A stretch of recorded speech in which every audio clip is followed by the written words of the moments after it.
तो बोले दुर्गा मैया की जय। हर साल गुप्त नवरात्र 2 बार आती है, आषाढ़ मास की और माघ मास की दूसरी आती है।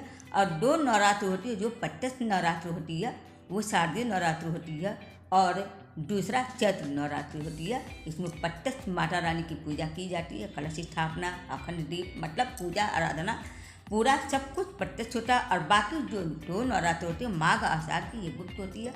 इसमें गुप्त तरीके से माता रानी की पूजा की जाती है, किसी को शोर नहीं किया जाता और ना ही बताने की जरूरत होती है। अगर आपके घर में आने जाने वाले की संख्या अधिक है तो आप घट स्थापना नहीं करें।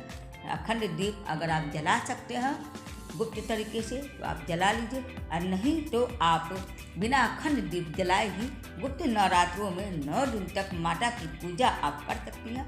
9 रूपों की पूजा के साथ साथ आप 10 महाविद्याओं की पूजा भी कर सकती हैं। उनके बीज मंत्र को आप सुन सकते हैं, स्तोत्र भी पढ़ सकते हैं, सुन सकते हैं।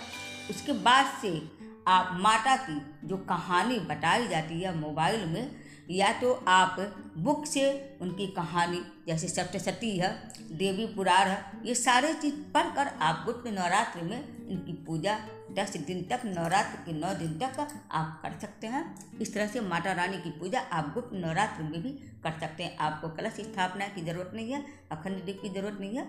आप सात्विक भोजन करके भी माता रानी की पूजा 9 दिन तक कर सकते हैं गुप्त नवरात्र में। अब आइए जानते हैं कि गुप्त नवरात्र की पूजा किस दिन से शुरू हो रही है। प्रतिपदा तिथि, शुक्ल पक्ष की प्रतिपदा तिथि 25 जून को शाम 4 बजे से शुरू हो रही है, और 26 जून को दोपहर में 1:24 पर ही प्रतिपदा तिथि समाप्त हो जा रही है। नवरात्र की जो पूजा शुरू होती है वो उदया तिथि के हिसाब से माना जाता है।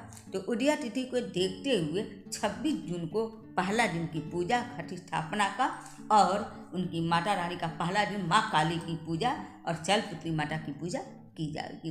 तो घट स्थापना जो भी भाई बहन करते हैं तो उनको शुभ मुहूर्त के समय में करना चाहिए। तो शुभ मुहूर्त का समय है सुबह 4:33 से लेकर 6:05 तक, और दूसरा है सुबह 10:58 से 11:53 पर। दूसरा अभिजीत मुहूर्त है 10:58 से और 11:53। ये दोनों मुहूर्त शुभ है।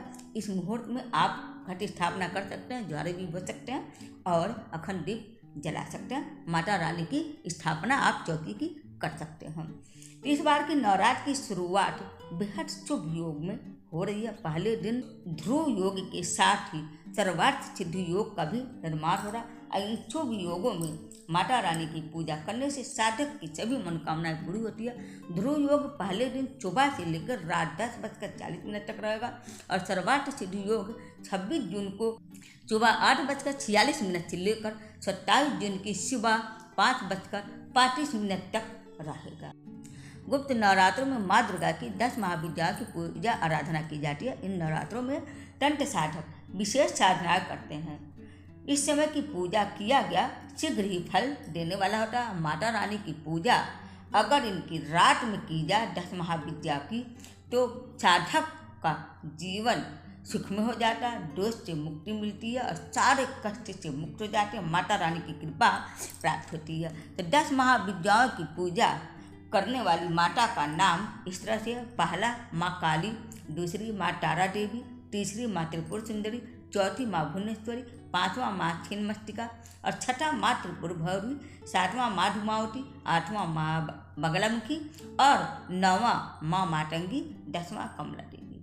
इन महाविद्याओं की पूजा करने से नकारात्मकता दूर होती है और जीवन में सफलता के लिए नए रास्ते खुलते हैं।